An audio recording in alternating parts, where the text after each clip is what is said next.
مذہبوں کی کتابیں نصاب کا حصہ بن چکی ہیں، بعض کمپلسری ہو چکی ہیں۔ میں یہاں پر ایک کنفیوژن دور کر دوں فار اوورسیز، کیونکہ بعض ممالک وہ ہیں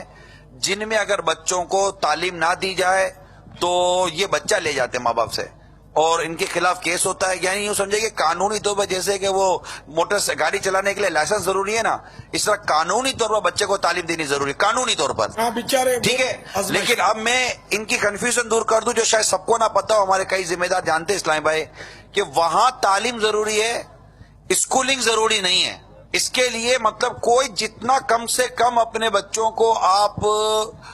فتنوں سے اور ان تمام تر برائیوں سے بچا کر چلا سکتے چلائیے، اس کو مجبوری کا نام مت دیجیے۔ لیکن بابا سیدھی سی بات یہ ہے کہ اس وقت دنیا بھر میں جو سب سے زیادہ ڈیمانڈ اگر کسی چیز کی ہے نا، وہ دارالمدینہ ہے۔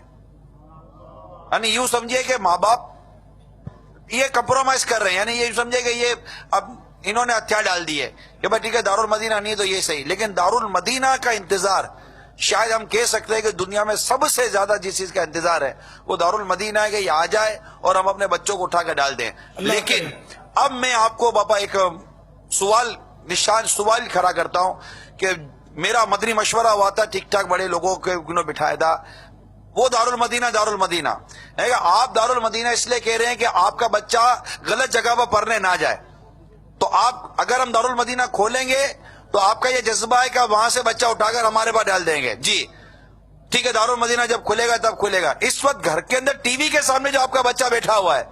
آپ ٹی وی کا چینل نہیں بدل کر سکتے ہو تو دارالمدینہ کھلے گا تو اسکول کیسے بدلی کرو گے آپ؟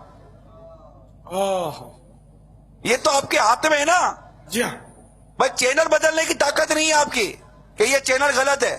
وہ تعلیمی ادارہ غلط ہے، آپ کہتے ہو کہ ہم تعلیمی ادارے سے بچے کو اٹھا کر آپ کے دارالمدینہ میں ڈال دیں گے۔ جب دارالمدینہ کھلے گا تب کھلے گا، آپ چینل نہیں بدل سک رہے ہو، دارالمدینہ اسکول کیسے بدلو گے؟ یہ میری موٹی عقل میں ابھی تک بات نہیں آ رہی ہے۔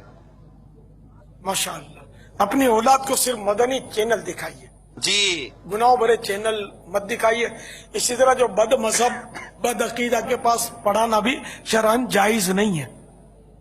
یہ بھی اعلیٰ حضرت نے اس کو بھی حرام حرام حرام 3 مرتبہ حرام لکھا۔ کیا آپ بولے قرآن ہے نا، قرآن پڑھنا ہے، بھائی واقعی قرآن ہی پڑھنا ہے، لیکن جس سے پڑھ رہے ہیں وہ اپنا رنگ اس پہ جمائے گا نا، اس پہ اثر ڈالے گا نا، اس پر اس کی صحبت کا اثر ہے، صحبت و مؤثرہ، صحبت اثر رکھتی ہے۔ یہی ہے